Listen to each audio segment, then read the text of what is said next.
last night, kind of out of nowhere, there was a trade that I think is going to impact the Knicks on, on low level a little bit, other end of the spectrum a lot. Okay. All right.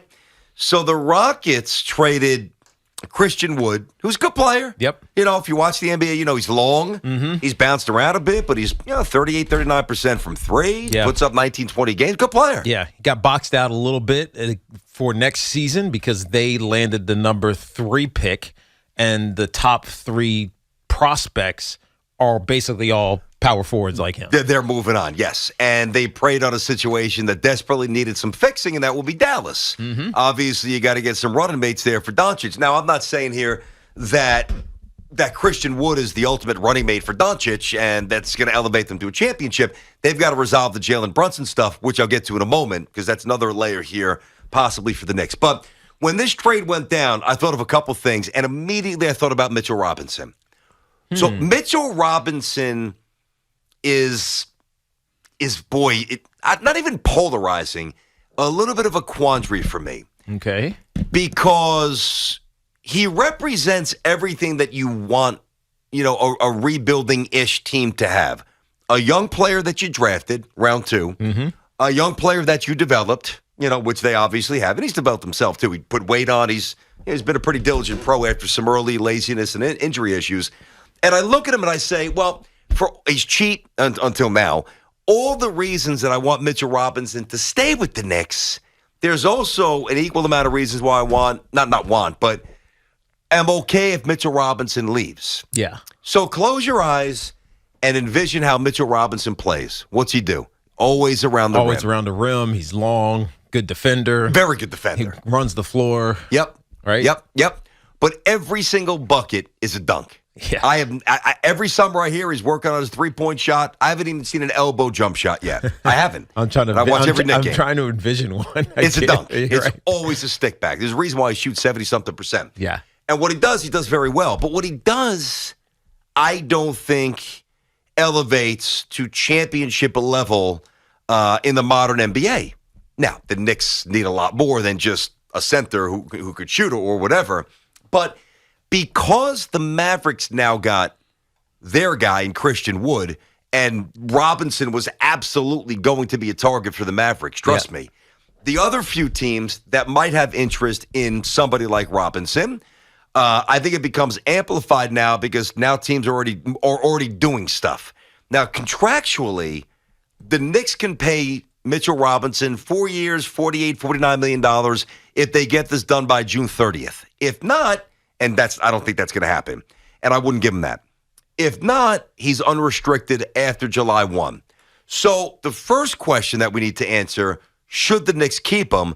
The second question is, because, and this might actually be a more important question, because the Mavericks just got Wood, does that change their ability? Because now they're going to have to pay about $14 million in luxury tax to retain Jalen Brunson, who we all know the Knicks want. A lot of pieces here. Yeah, there are a lot of pieces. But knowing Mark Cuban and trying to build this perfect team to win another one, because he got the one. Mm-hmm. That was against the Cavs. He got the one.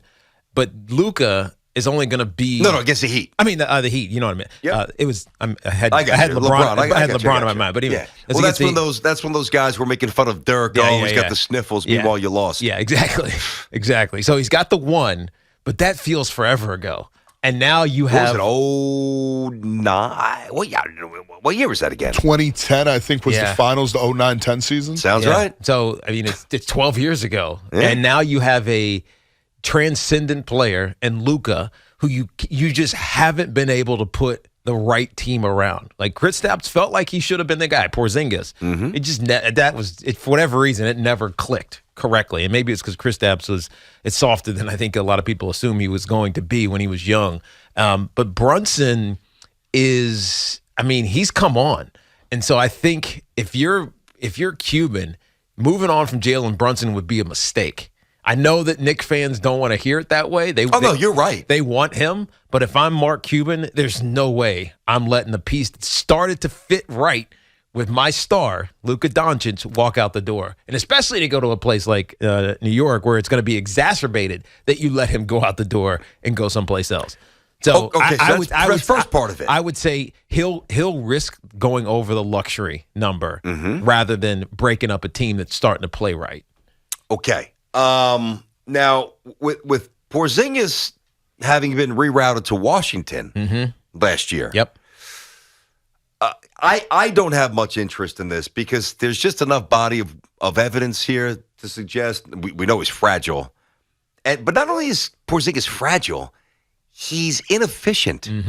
He's kind of just sits on the perimeter and shoots jump shots. He never became aggressive. Remember early in his career, it felt like he just wanted to like rim run and dunk, but he could also shoot. He was aggressive. He was awesome. And then he landed on Giannis's foot. Yep. His knee exploded and became a different person. And he has never been that way again. Never. And because he was aggressive. He attacked early. I remember. He went at guys. Oh, that's why you loved him. I loved him. Because he felt like he wanted to scrap all the time. I thought he was the savior. Yeah. And then he wanted out because of Phil Jackson. Zoo, how good did you think he was going to be? Could you say that again? KP, Doug was playing something. How good did you think KP was going to be? Oh, bro. I mean, I was in college. Me and my friends, that's all we could talk about. I mean, the Knicks were terrible when I was in college. My freshman year was supposed to be a good year, but that was the year we fell apart. The year after the loss to the Pacers in the second round. Yep. Oh, yeah. So, I mean, KP coming, he was going to be God. He was the Porzingis God. Yes, he was. No, that was his nickname. You're right. Boy, how they fell. Yeah. That was one that really fooled me. And I don't know, maybe I guess when you're desperate, you tend to elevate in your own mind. Because like last year with Randall. All right, I mean, give that many examples, buddy. But you're not wrong. So, but am I wrong about Mitchell Robinson? Like, I watch him. Do I think he's going to get better? Not at the things that you're required to do to win and a championship. And to pay him how some of these guys are getting paid now, he just feels like he's capped. Like he'd be really. I'm not saying he can't be great at what he does, but he's capped as far as being great, right? And that's something you don't really want to pay for when you're not a team that's been consistently great. Well, let me give you a good example. Now he's not nearly as good as the person I'm about to mention here, but the Jazz have so many issues, and Mitchell's primarily the big. I don't know if he wants to stay. They're not going to win with Rudy Gobert. No. They gave Rudy Gobert over $200 million, right? Yeah. He's gotten a max deal. Yeah. Max deal. He's great at what he does, but what he doesn't do prevents the Jazz, and for other reasons. I mean, it's not all on his doorstep, but Mitchell Robinson's never going to be Gobert. Yeah. He's just not going to, because he's not that thick. I can tell you, he's just not that guy. Another example is DeAndre Ayton with Phoenix. Now, I saw something it's funny you say that. There was, I don't want to say it was just a Twitter rumbling, but it was interesting enough to me that the Knicks could have interest in DeAndre Ayton. So because the Knicks could also do a sign and trade with Mitchell Robinson. That's right. They can do a sign and trade. That's right. Because they've got his bird rights, so there's a lot of things at play here. Ayton is a little bit out of favor, it feels like. Oh, absolutely. Out in Phoenix. But he wants out, dude. He's not happy there at all. And it sounds like they don't want him either. Yeah, they didn't give him the deal that he wants, That's obviously. Right. So maybe. I don't know. I think it's going to be an interesting I know it's June. You don't talk Knicks too much. You never talk Knicks in June because they're never in the finals. But the next couple of weeks, I think, are going to be pretty. And I've said that for a while now. I don't know if they move up and they get Jaden Ivey. You'd probably have to get. I know a lot of people say 4 is the sweet spot. You might even have to get above that. Probably 3 bigs will go 1, 2, and 3, probably. But I don't know. I mean, Ivey's a player I know the Knicks covet. I think he could be terrific. So it's either going from 11 to 4. It's doing something with Ayton. I still think Mitchell's a pipe dream, unfortunately. But they're going to do something this summer. Yeah. We're going to start, we'll start next training camp with some new players here. The challenge is getting locked in to Mitchell like Houston got locked in with Clint Capella. Yes or no? Would you keep Mitchell Robinson? I gave you the parameters. 4 years, $50 million. He's 40. He's 25, 24 years old. He's injury prone. Doesn't shoot jump shots. Great at what he does, but not good at everything. Yes or no? I probably would. Zoo, what would you do? You're a huge Knicks fan. What would you do? I mean, it's tough because I like Mitch. Me too. But at the same time, with the contracts that we have on the roster, I can't have him getting another $10 million on top of like Fournier's contract and Julius's contract and paying RJ. Yes. Now you tell me there's a way to ship out. I think Noel's got a year to go, and you ship out Noel and Fournier.